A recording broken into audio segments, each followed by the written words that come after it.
to get it cut. Live on YouTube. Oh, there's Dashel. Hello? Great. Woohoo! Woohoo! Welcome to Math Thursday. All right, guys, welcome to Math Thursday. For those of you just joining us, I am a math teacher. We are here to help you with any of your math questions that you may have. Do you have finals coming up, maybe a test or a quiz, or maybe you're just kind of lost in math class, or maybe you just love math so much you just want to learn more.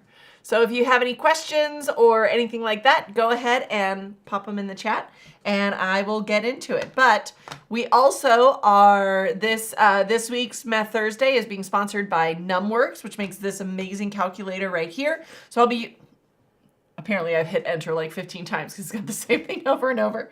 One of the things that I love about this calculator is that it simplifies radicals for you. And it also will simplify fractions for you. It's really, really nice. It's just a handy tool to have. So I'm so excited that they are sponsoring this live stream for this week, for the month of May. Also part of our NumWorks, ooh, that was loud, NumWorks partnership is that they're kind of raffling off. You can enter to win, or they're giving a little giveaway. You can enter to win a calculator for free. And teachers, happy Teacher Appreciation Week. But regardless of Teacher Appreciation Week, you can actually get one of these free calculators to use in your class, and you will see just how amazing it really is. So go to their website, we'll put the link in, and all of that kind of stuff. All right, Angelina, C- on your quadratic math quiz. Yay! That's exciting. C- is not terrible. But is there anything that you might want to go over? So if you've got a quiz, you might have a test coming up. So if there's anything, what did you trip up? What are you still missing out on? Let me know in the comments, because quadratics are really tricky. I'm doing quadratics in my own classes right now, and it's one of those things that you just have to keep practicing. Adrian, you got a 3 on your AP pre-calc. Wait, on your AP pre-calc exam? I thought those weren't until next week. I thought the AP pre-calc exam was next week. I don't know, let me know. And I'm shocked that you already have your grades back. Interesting. Oh, Matthew, difference of squares. How are you like fully teaching it, or having you just, are you having them just kind of discover it, or what? I always go back and forth, like every year with that of like how to teach it or let them kind of figure it out. I don't know, because I feel like difference of squares, it's, yeah, you can recognize it, but also you can kind of factor it out. I don't know. Quadratics is always interesting. I feel like I always teach it differently every single year. Yeah, but it's exciting because there are so many different things that you can do with it. So let's get started just with a little bit of a, let's do a little multiplication problem. 2x minus 3. We'll just kind of do this to kick off our quadratics stuff. Let's do that. Let's just do that cute little thing. Okay. Yeah, I usually go through and do the FOIL, right? Like, yeah, so foiling through and all of that. Okay, so Jack, let's see. You've got rhombus, square, parallelogram, and rectangle. What do you want to learn about those? What are some things that you need help with on that, Jack? Oh, logarithmic functions. They're pretty fun. Are you doing transformations of logs? Is that Vivid? Tyler, what do you need to know about trig? Are you doing just trig ratios or what? Let me know. Liz. let's see, what should I expect going into Algebra 1? What should you expect going into Algebra 1? A lot of pre-algebra and then just kind of taking it a step further. So in pre-algebra, you usually learn about like simplifying expressions and solving equations, and Algebra 1 gets into more advanced equations and graphing and playing around with different functions. And so actually one of these things right here is an Algebra 1 thing, which is where you're multiplying these binomials, okay? So when you're multiplying these things together, there's a couple of different ways of looking at it. Olivia, put in, if you're lost with something, put it in the chat. Maybe I can help you out with that, okay? So here we've got these two things that we're multiplying together. So you can either do FOIL, right? But FOIL is just an acronym to help you remember to multiply everything together. So another way to look at this is I've got to make sure that I multiply 2x times everything here, and I've got to make sure that I multiply -3 by everything in there. So a lot of times what I've kind of started doing is, and I don't really teach this very much, but I've stayed away from using FOIL all the time, especially like using FOIL as a verb, like, oh, you just FOIL these. Because when you start looking at factoring, especially factoring by grouping, if you only know how to multiply these together by foiling, it gets a little bit confusing. So another way to look at this is I could also write this out as 2x times 3x plus 2. And then that -3 times 3x plus 2. Now, those of you who may be like factoring by grouping, or you're working on factoring quadratics and factoring polynomials, you might recognize this from the AC method, right? So now what I would do is I would take 2x times 3x, which is 6x squared, because now I'm just kind of distributing into both of these. And then 2x plus 2, which is plus 4x. And then I'm going to take the -3 times 3x, which is -9x, and -3 times +2, which is -6. Okay, so this, we've still multiplied these all together, and we've kind of avoided that whole FOIL kind of pitfall, even though we have done the same thing, right? So 6x squared plus 4x minus 9x minus 6. So I can combine these two because they're x's. So now I would get 6x squared minus 5x minus 6. So I know there were quite a few of you that had that correct answer in the chat, which is awesome. There we go. Yeah, so Jack, with all of those things, they're all quadrilaterals, right? And so the question that Jack is asking about is all the different types of quadrilaterals. So if we've got, so quadrilaterals are just four-sided figures, right? A rectangle is a four-sided figure that has pairs of 90, or all four 90-degree angles. Okay, so then there's also like, you've got two sides, the sides are parallel, but mainly it's a four-sided figure with all four right angles. Okay, now if you have a rectangle that has so it's four-sided with four right angles, and all four sides of the shape are congruent, that is a square. Okay, so a rectangle, so all squares are rectangles, but not all rectangles are squares. Okay, then you can have a rhombus, which is sort of like a square in that all four sides are the same length, but it's different because there's no right angles in that. Okay, and then a parallelogram is where you've got two sets of parallel sides, but no right angles. So a rectangle is a parallelogram because it does have those two sets of parallel sides, but it's also 90-degree angles. So they're all very much like overlapping, but there's little things that set them apart from each other. Okay.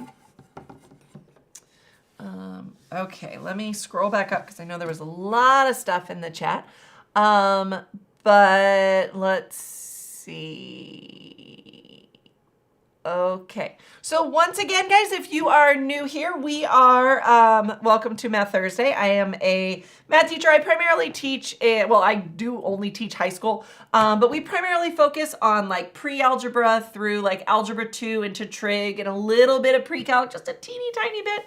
But if you're looking for help on more advanced pre-calc topics or calculus topics or statistics topics, you can always put them in the chat, and there's a really great community here that you can use that'll answer your questions. But this month, in the month of May, and happy Teacher Appreciation Week to all those who celebrate, we are sponsored this month by the NumWorks calculator. This calculator, I love this calculator. It makes it so easy to graph. You don't have to it's very user-friendly. And it will simplify radicals for you. It's just a much more streamlined version. And it's the most streamlined version of a graphing calculator that I've ever seen because you're able to just kind of click through and find information. Graphing and things like that just makes it really easy.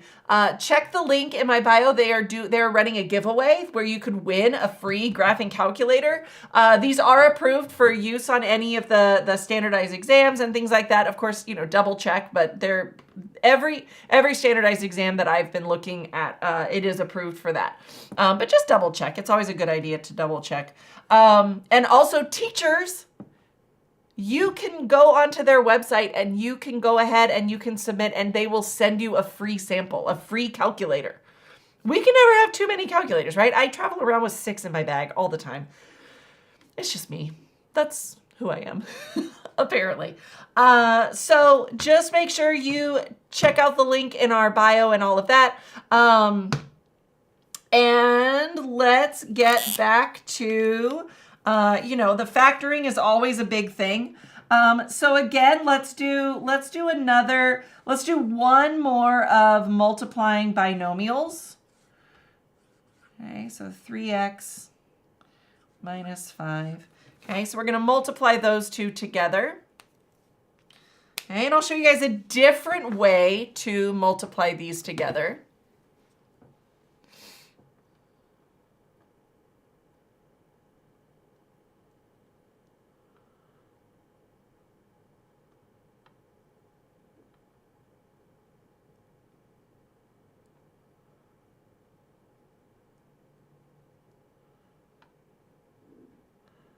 Ooh, Vivid, nice job on your test. 98, that's exciting. Okay, laws of exponents. Okay.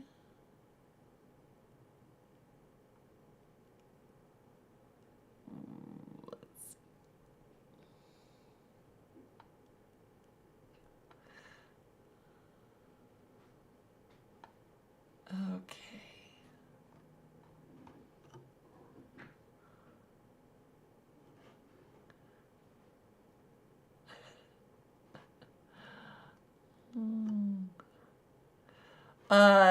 Datu. I think taking AP Calc without pre-calc is probably not the best idea. Because there's a lot of concepts, it's different.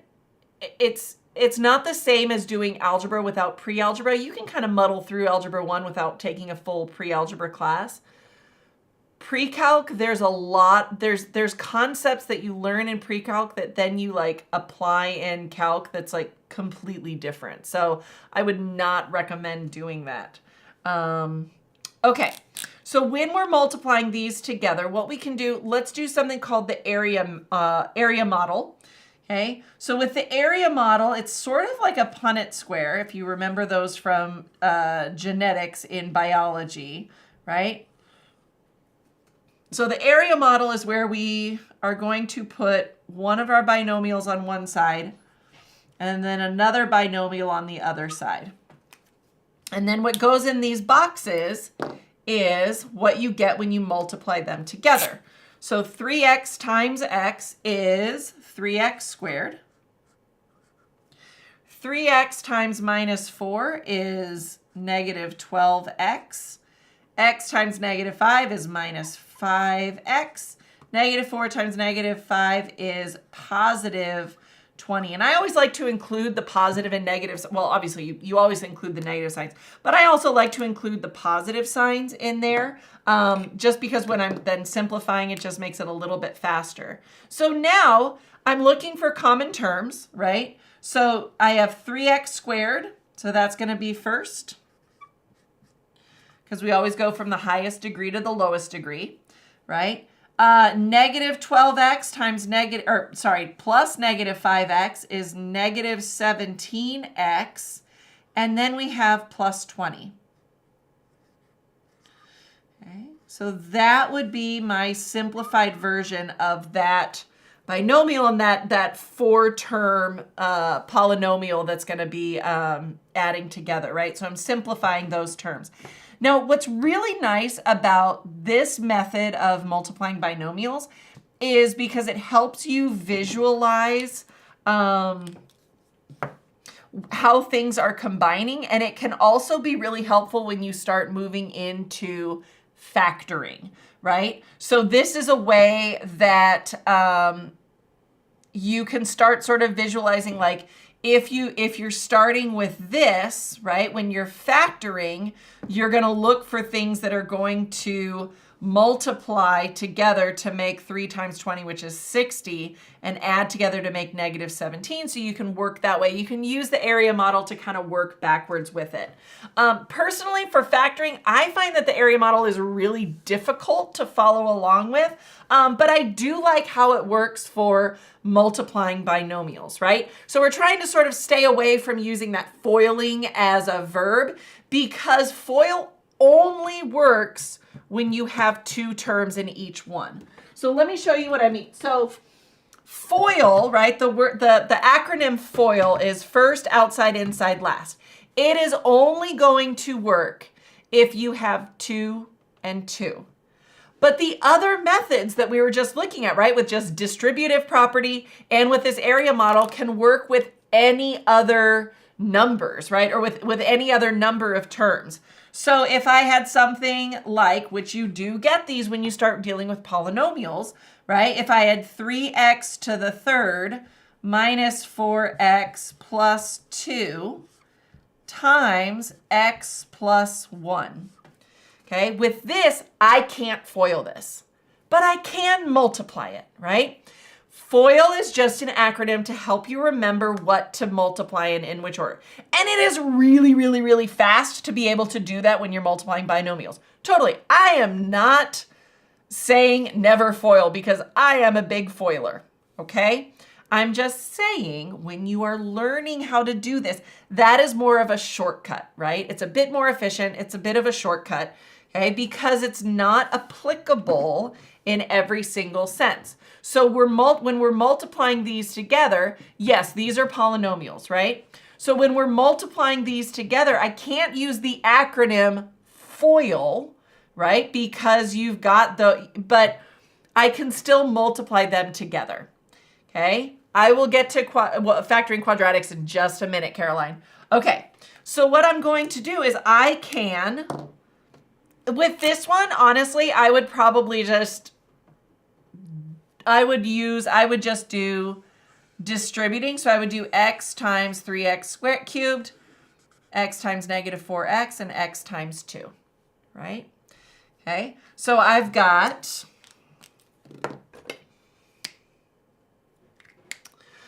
so Bob Ross, I understand what you're saying, like using the concept of foiling, but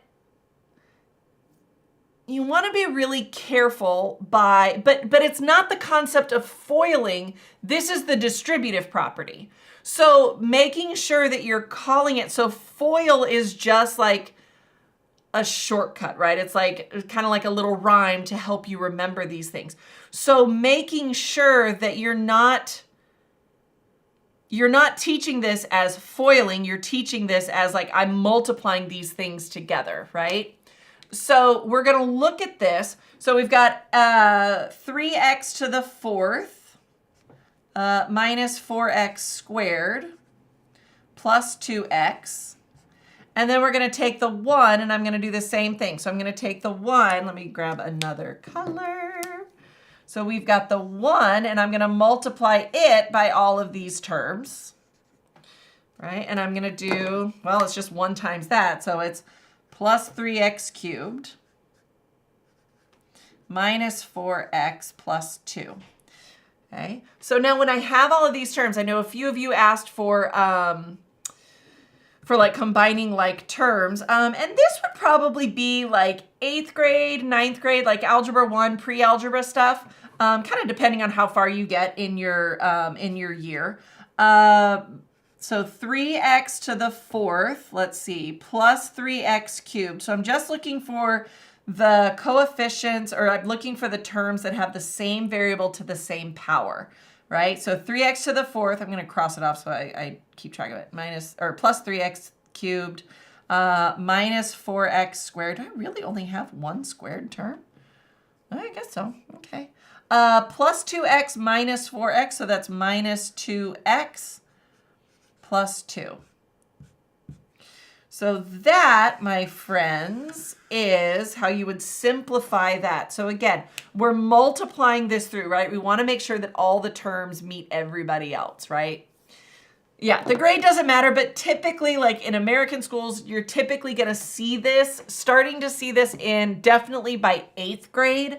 Maybe some of you see it in 7th grade, but 8th and 9th grade for sure. Okay. Okay. Let's see.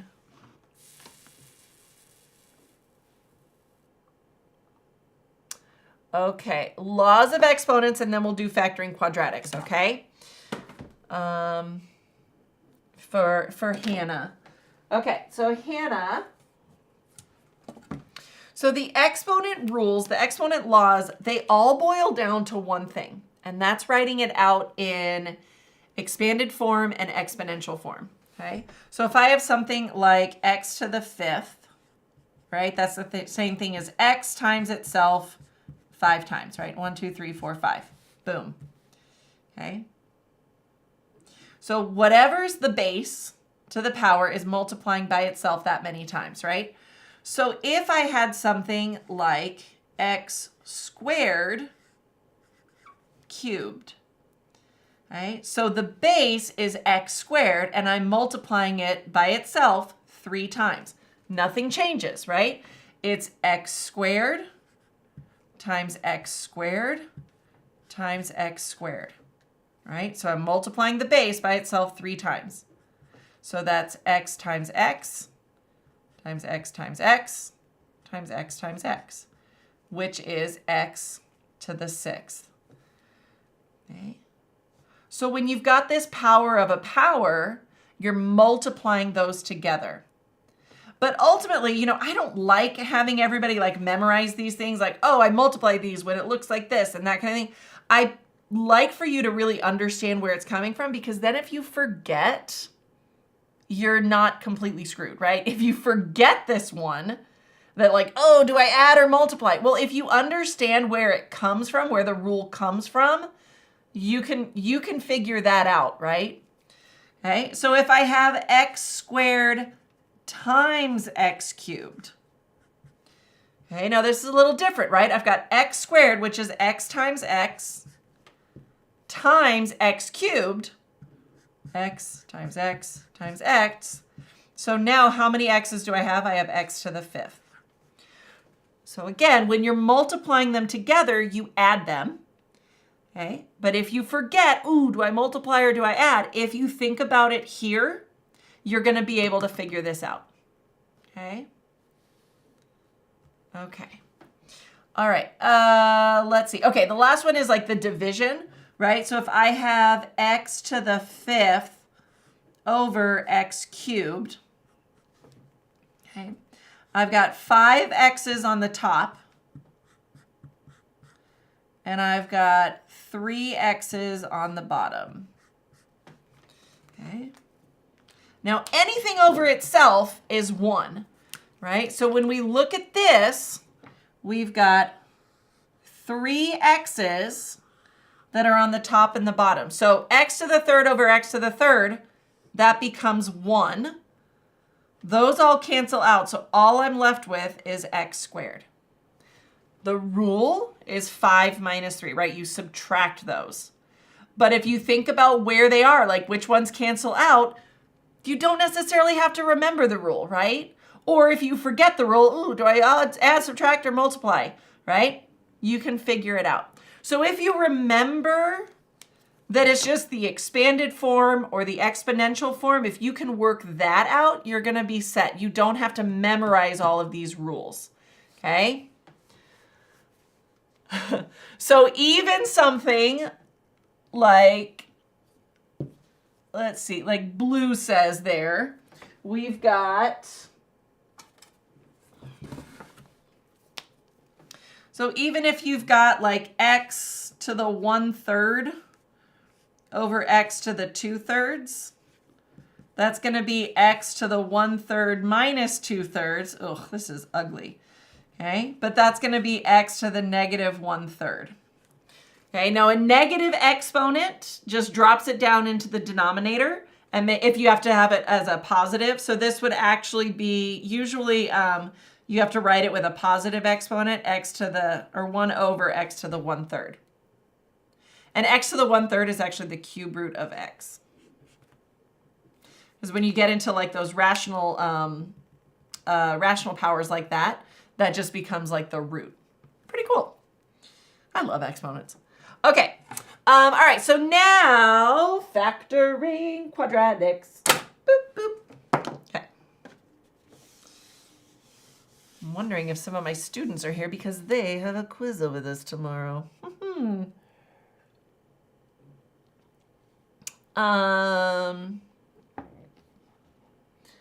Okay.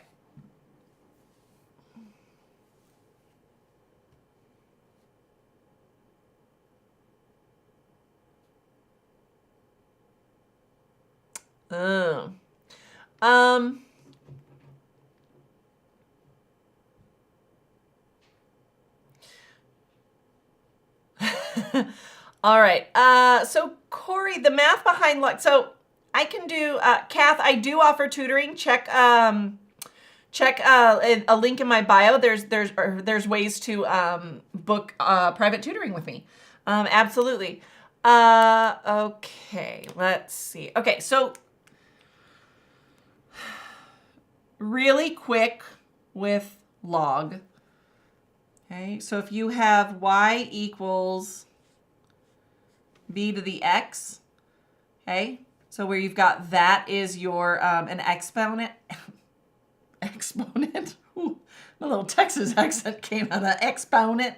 So a log is basically just going to, so the log with the base of y equals x. So what it does is it brings that variable down from the exponent, down from the power part, and it just becomes that. That's basic, super basic what a log is. But now I'm getting into factoring quadratics because I've put it off for long enough and I love it. Okay, so factoring quadratics, let's start with just really simple, basic, logarithmic functions. Yep. Okay.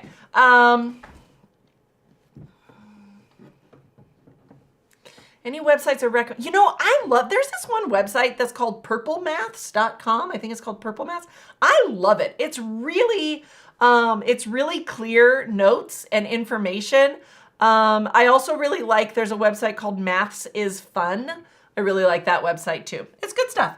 Okay, so factoring quadratic. So factoring a quadratic, the reason we have to factor a quadratic equation or a quadratic function is if we've got f of x equals x squared plus 3x minus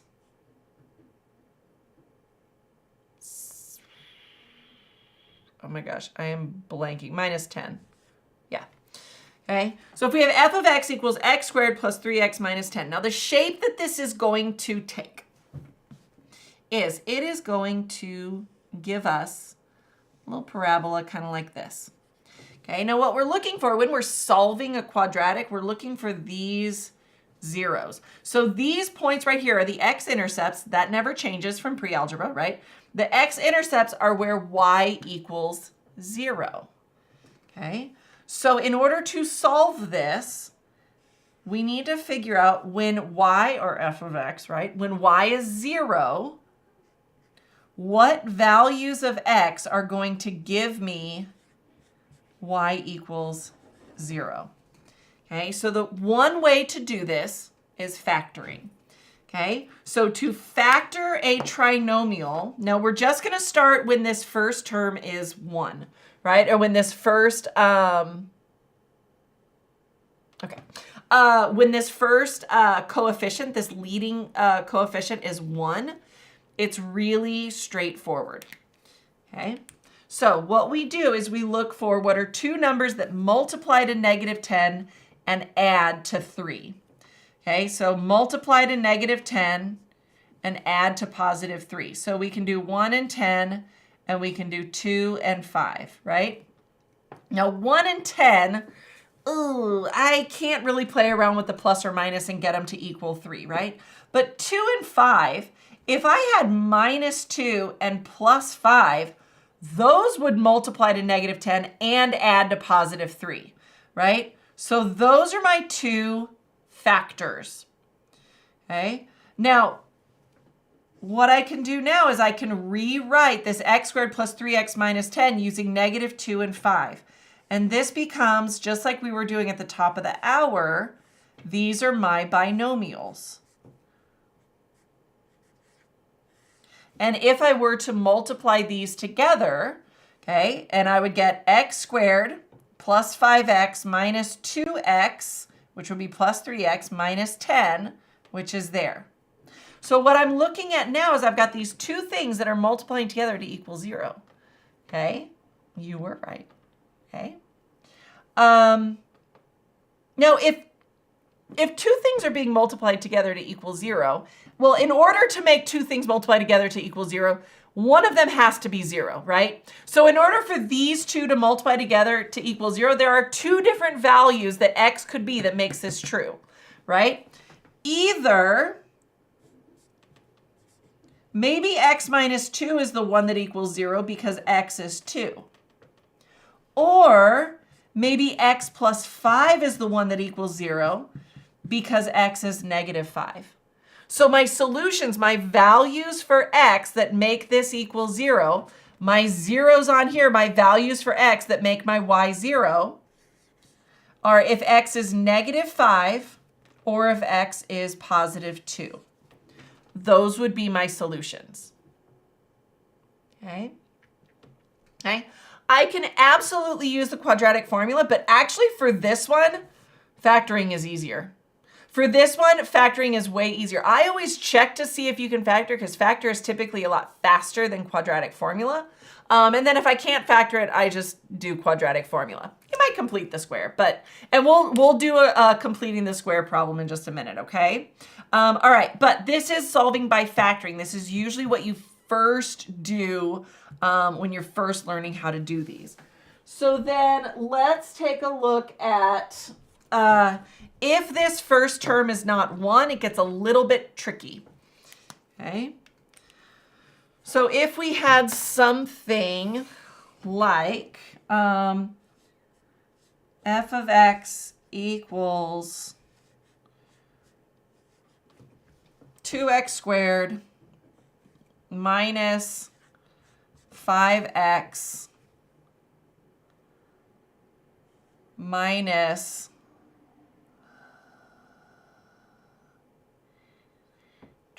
12.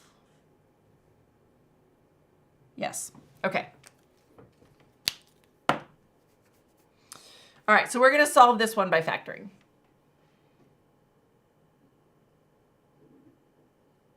Okay. So I would factor for the GCF, greatest common factor, but these aren't all divisible by the same number. Now again, since I'm going to be factoring, I do need to make sure that this is equal to 0, right? whenever you're solving by factoring, well, I mean, if you're ever solving from the equation or from the graph, you always want to make sure that it equals 0 because that's what you're trying to find.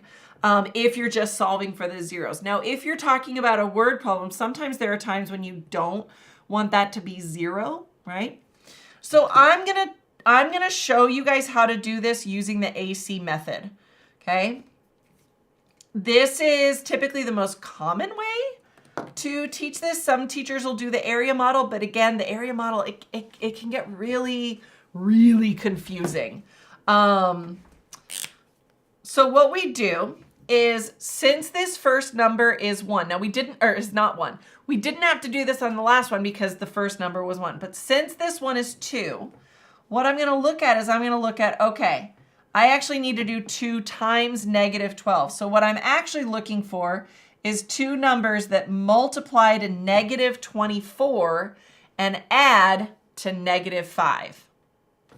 Okay, so I'm going to think about all of my factors. So 1 and 24. So I like to start with just looking at like what are the factors of the number without the symbol, right? So we've got 1 and 24. We've got 2 and 12.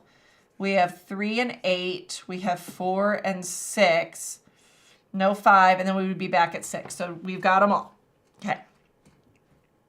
So now which ones of these can I play around with positive and negative to get negative 5? All right, so when I look at these, 1 and 24, no. 2 and 12, no. 3 and 8, oh, 3 and 8, if I did 3 minus 8, I would get negative 5. So that's what I'm going to do. I'm going to do positive 3 and negative 8. So those are going to be my 2 like values that I'm going to use. Okay, now these are not my solutions. These are not my solutions. Okay. This is what I'm going to be using to continue to factor. So I'm going to split that middle term, and I'm just going to keep them in this order, plus 3x minus 8x minus 12. I know a lot of you would probably say like, oh no, put the negative 8x here, but I want to show you guys what happens if you've got the negative first. And then I bring down my 2x squared. So I haven't done anything to my 2x squared and my negative 12 other than multiply them together to get that. But I'm not going to change them yet. Okay. Now I've got 4 terms, and I'm going to do something called factoring by grouping. Because the GCFs, the greatest common factors of both of these, are going to become one of my binomials. So I'm going to look at this one. So 2x squared plus 3x. So something that they're both divisible by is x. Okay, now when I take that x out, what I'm left with is 2x plus 3. Okay, that's what I'm left with, right? 2x squared plus 3x is the same thing as x times 2x plus 3. Okay, now over here, I'm going to use a different color just because you guys know I love my color coding. Ooh.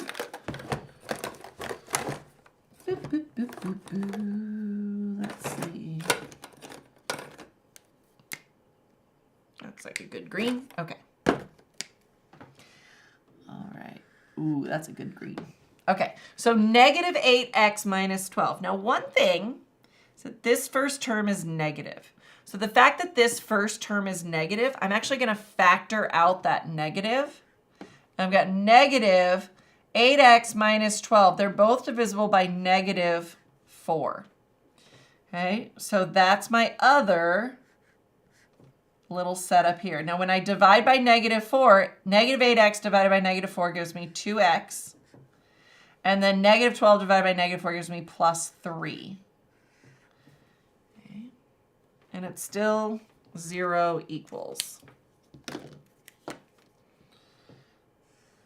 Okay. Okay. We're getting there. Actually, I might be able to fit this on here. Okay. All right. So now this 2x plus 3, I can pull that out from both of those. So that becomes, well, I can look at this either way, really. I can look at the GCFs. X minus 4 is one of my binomials.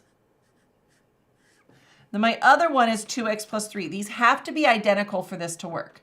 So it's going to be times 2x plus 3. Still equals 0. So now we've got 2x plus 3 and x minus 4. So I'm going to set these both equal, set them each equal to 0, right? So maybe 2x plus 3 is the one that equals 0. So then I would do minus 3, minus 3. Then I have 2x equal, I'm getting really tiny, sorry, negative 3. So x is negative 3 over 2. Or maybe I have x minus 4 equals 0. So x equals 4. So my two solutions for this would be negative 3 halves or positive 4. So those are my two zeros right there. Would be negative 3 halves or 4. That's the part that that we can do that for. And that's the part where we get the actual solutions, right? Where the quadratic crosses the x-axis. Okay. All right. So slide and divide is another way to do this. There are lots of different ways to do these. Okay. So if it's in factored form, so if it's in factored form, meaning that it's like this, here's what I would do. I would multiply these through and then combine the like you're just basically working backwards, right? So going from factored form to standard form, you multiply those together and then you combine the like terms and you're going to end up here. And that's also a really good way to double check your factoring is multiply them back together and you should end up back at the original one. Okay. All right, let's see. Okay. Boop. All right, so guys, so once again, welcome to those of you who are new here. I am a high school math teacher, and every Thursday we come together for Math Thursday, where you can ask me anything. We primarily focus from like pre-algebra into algebra 2 and trig, a little bit of pre-calc, a little bit of, not really, we don't really do any calculus. But if you have pre-calc or calculus questions, please make sure you put them in the chat because there's a lot of really good, there's other math teachers here. There's a lot of really good resources. We've got a great community, so somebody can probably help you out with that. So one thing is that in the month of May, we are being sponsored by NumWorks. And NumWorks, if you haven't heard of it, is an amazing graphing calculator. Check my link to enter in to win a free graphing calculator. And also, if you are a teacher out there, you can go to their website and you can fill out basically just give them your address and they will send you a free calculator. So I love this calculator because of how easy it is to navigate the graphing things. You don't have to remember a bunch of different keystrokes to actually get to what you need to find. You just tell it to find the zeros and it'll give you the zeros. It will simplify radicals for you. It's pretty amazing. So it's called NumWorks, NUMWORKS, and you can kind of see it on the banner on our screen there. It's genuinely like a game changer. Like my students kind of almost fight over who's going to get to use it. Once they realize, because I'll walk them through things on the emulator on my board, and it just makes it so much easier to work with. It's very user friendly. And you don't have to memorize a bunch of keystrokes, which is very nice. So I'm so excited to be kind of telling everybody about this calculator because I think a lot of people don't know about it, and it's really cool. Okay, so let's see. So after factoring, you usually, factoring is one way. So I'm going to do, so we just talked about solving quadratics with factoring. I did promise someone earlier that I was going to do completing the square, and then we'll talk about quadratic formula, okay? So these are the three main ways of solving quadratic equations, okay? Is factoring, but not all equations are factorable, and so you have to rely on other things. So if you have something, so let's talk about what a perfect square trinomial is. Okay, so a perfect square trinomial is where if you have something like x plus 3 squared, right? So x plus 3 squared, when you multiply them together and simplify and all that, you're going to get x squared plus 6x plus 9. Okay, now even if I didn't know this, I would know this is a perfect square trinomial because 1/2 of my b value, so 1/2 of b squared equals my c value. Okay. So how do you get to the free calculator? So check the, I've got some links on there, but you can also go to, it is called NumWorks, NumWorks. Okay. So if you check out, if you go to their website, you can enter your information in if you're a teacher, and they'll send you a free calculator. No strings attached. They will send you a free calculator. But we're running our little giveaway where you can enter in. So, you know, right now, enter your name in and you could win a free calculator. It's pretty cool. Okay, so perfect square trinomial, we've got 1/2 of b squared is c. So if I look at any other perfect square or other quadratics or other things, if we have x squared plus 8x plus 16, is that a perfect square trinomial?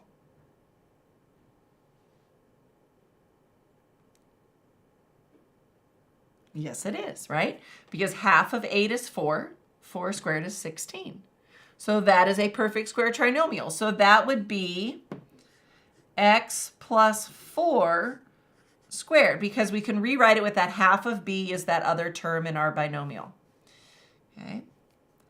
And then if we had, what about x squared minus 6x plus 9?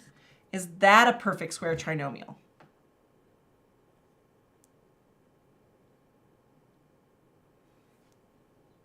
Yes, it is, because 1/2 of -6 is -3. -3 squared is +9. So that would become x minus 3 squared. Okay, so we're looking for these perfect square trinomials, because then you can rely on the square root property. If I had something like x minus 3 squared equals 4. Okay, if I have it like this, what I can do is then, if this is, well, actually, I'm gonna actually put this as 5, because it doesn't have to be a perfect square on both sides, just on the side with the variable. Okay, so here, if I have x minus 3, if I have this is a perfect square, doesn't matter what this is, as long as it's just a number, I can do a square root of both sides. So then I get that x minus 3 equals plus or minus root 5. Okay, because I would square root the 5, right? So then I would add 3. So x actually equals 3 plus or minus root 5. And that would be my solution. Okay, so if I've got a perfect square trinomial, I can do this, and it does kind of like simplify things a bit. Okay. Even if it's not a perfect square trinomial, if it has the beginnings of one, you can force it to be a perfect square trinomial. So let me show you what I mean. Okay, let's say if I had x squared, well, let's just rely on this. But let's say x squared plus 8x plus 12 equals 0. And I go, okay, x squared plus 8x plus 12. And I go, oh, if that was a 16, It would totally be a perfect square and it'd be so much easier to solve, right? It's not quite a perfect square, but we can make it a perfect square because we can add 4 here. As long as I do it to both sides, it's totally fine, which is crazy, right? So now I've got x squared plus 8x plus 16, which is a perfect square, equals 4, which is also a perfect square. This is beautiful, right? So I can look at this and I can say, okay, so this is x plus 4 squared equals 4. I'm going to square root both sides, and I get x plus 4 equals plus or minus 2. So then either x plus 4 does equal positive 2, or x plus 4 actually equals negative 2.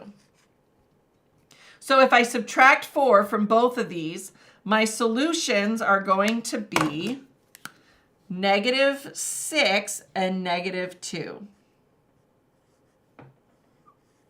Those would be my solutions for this, because 2 minus 4 is negative 2. Negative 2 minus 4 is negative 6.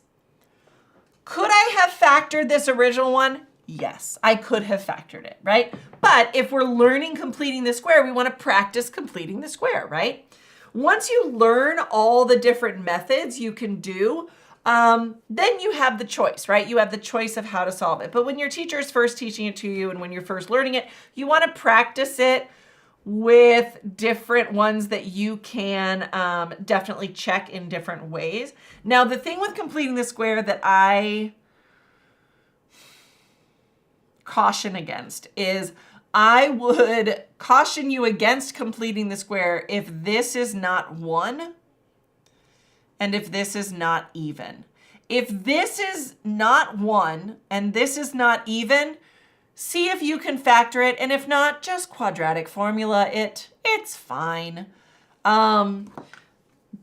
Because like you can complete the square with these, but it just becomes so messy, right? Then you're dealing with fractions and squaring fractions and all of that kind of stuff. And it just gets it loses like the fun. I feel like completing the square is kind of sneaky, right? That you're just like forcing it to be a perfect square. I kind of like it. Okay, let's see. All right, and then quadratic formula is the last way you typically learn to solve quadratic equations. So the quadratic formula, the best song, right, is x equals negative b plus or minus the square root of b squared minus 4ac all over 2a. Okay. There we go. So this is a way to solve a quadratic that will work for any quadratic equation. It doesn't matter if it's factorable, not factorable, nothing. Okay. This is the quadratic formula. When you are looking at a quadratic equation, all right, it's going to look something like this. So ax squared plus bx plus c. Okay, the a, b, and the c are all numbers. Now the numbers could be 0, right? You could not have a c and then you would just use 0 for c. That's fine. Okay, b could be 0, right? A cannot be 0, but a, b, and c could be negative. They could be fractions. Ugh, that'd be ugly. Ugh, I would not want to work with that. But regardless, what you're going to do is it's going to be, you're going to set it to 0. Okay, so you're looking for 0. So let's say 0 equals, let's do x squared minus 7x plus 4.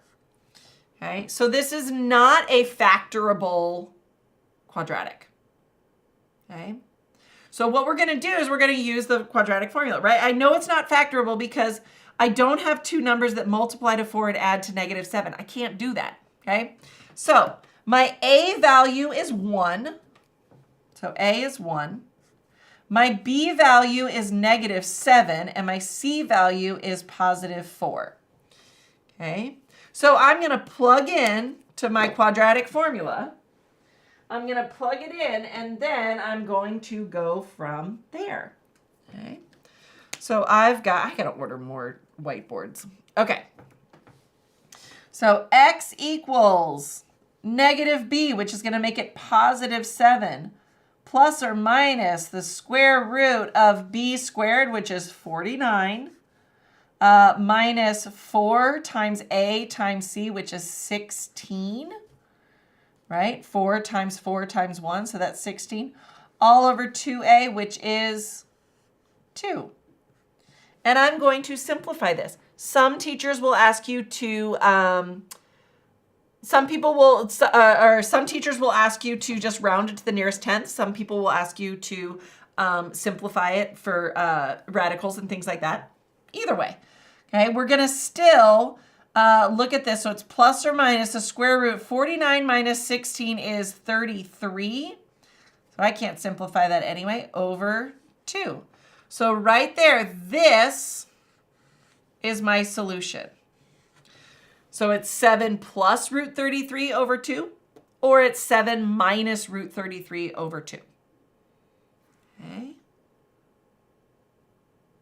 Yeah, 49 minus 16 is 33. Okay. So these are my solutions. So again, with the quadratic formula, it works on any equation, okay, on any quadratic function. But again, sometimes like factoring is typically a little bit more efficient. So if it can be factored, just factor it, especially if this is 1. Come on. If you can factor it, factor it. If not, quadratic formula. That's just kind of that's my 2 cents. Take it or leave it. Okay. All right. So let's see. Oh, that's the wrong mouse. All right, we probably got time for one more thing. Let's see.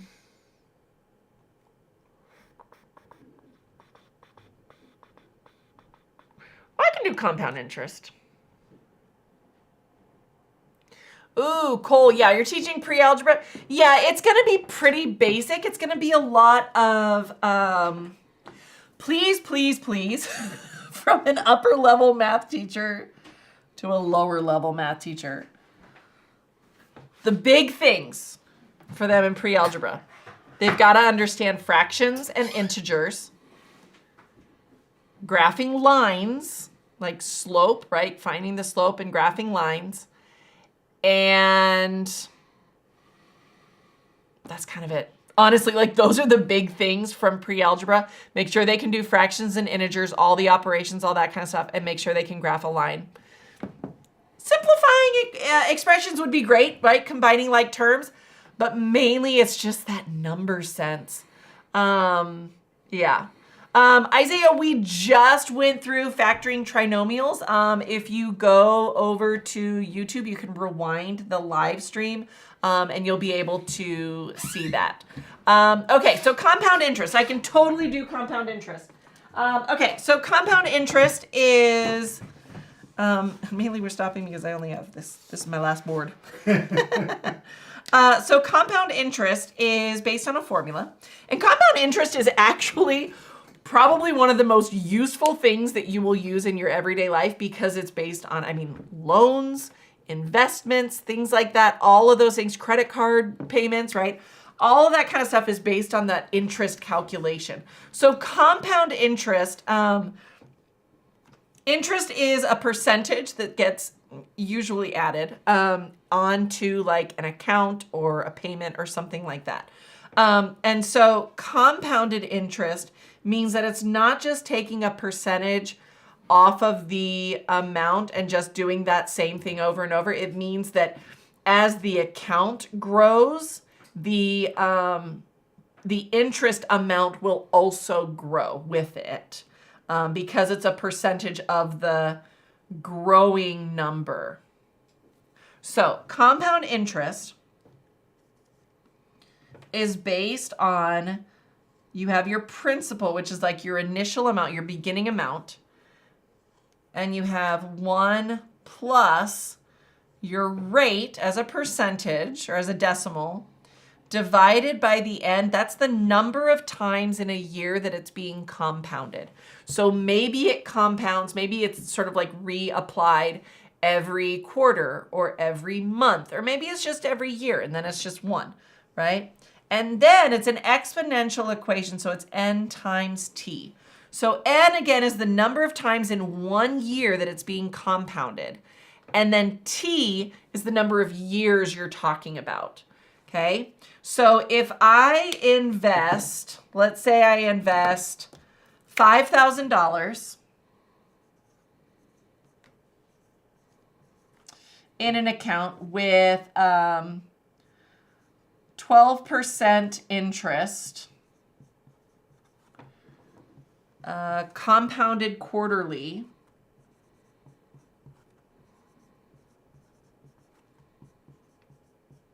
which means 4 times a year, right? And let's say it's in there without touching it for 5 years. So we want to know how much is going to be in that account. Okay, so our principal is 5,000. So we do 5,000. And now it's growing. That's why this is addition. Okay, so I've got 1 plus, my rate is 12%, which is 0.12. Over the number of times per year it's compounded, which is quarterly, which means it's 4 times. Oh, shoot. It has fins. Oh my God. Oh, there's a fish. Yeah. Oh, there's a fish. Yeah. And that one was the other one? Yeah. Oh my God, these captchas are getting a little, geez Louise. Okay, so 0.12 over 4, and then it's gonna be to the 4 times 5 power. And it's 4 because, again, that's how many times it's, right? So if you think about this, right, if it's being compounded 4 times a year for 5 years, then what you're really looking at is at the 20th power, right? There's 20 rounds of compounding. Almost knocked something over. Gesturing very wildly. Okay, so I've got 5,000. Well, I'm just going to put this into my calculator. Right, so we've got 5,000 times 1 plus, oh, another thing about this NumWorks calculator, I know the screen, you guys may be able to see it a little bit, is that whenever you put in division, it automatically makes it into a fraction. Amazing. Okay, plus 0.12 divided by 4. Close the parentheses, up to the 20th power. So that, ooh, it's almost doubled. That's going to be $9,000 and $9,030.56. So it almost doubles in those 5 years. That's pretty good. It's a pretty good investment. All right, guys, this has been a wonderful Math Thursday. Thank you for joining us. So again, this is being sponsored. We are being sponsored this month by NumWorks. So if you are interested in this calculator, again, it is amazing. It makes it so easy to follow along, simplifies radicals for you, simplifies fractions for you. Everything is automatically kind of very clearly outlined. Graphing is so easy to follow along with. So if you are interested in getting a free calculator, there's a giveaway that you can enter in with the link is going to be posted shortly. Link in chat. Oh, the link is in the chat. There we go. And if you are a teacher, you can go to their website and you can put in your information and they will send you a free calculator. And same link. It's the same link. It's the same link. So you can enter in to win a free calculator if you're not a teacher. But if you're a teacher, enter in and get your free sample. It's a free graphing calculator. It's really cool. And I promise you, I think you're going to be really impressed with it. Oh my gosh. One of the other amazing features of this, so let's say you're graphing, right? And you want to find out when, when x is 15, what is y? When x is 12, what is y? When x is negative 500 instead of, and y. You can just go into the table and you can literally just type in what your x value is. What? You can just type in your x value and it gives you your y. It's awesome. It's a great calculator. Okay, so again, it's NumWorks. The link is in the chat. Have a wonderful evening. Keep doing math. If you have any other questions, you can send me a message and we can get it on the list for next week. All right, I'll see you guys next week. Bye.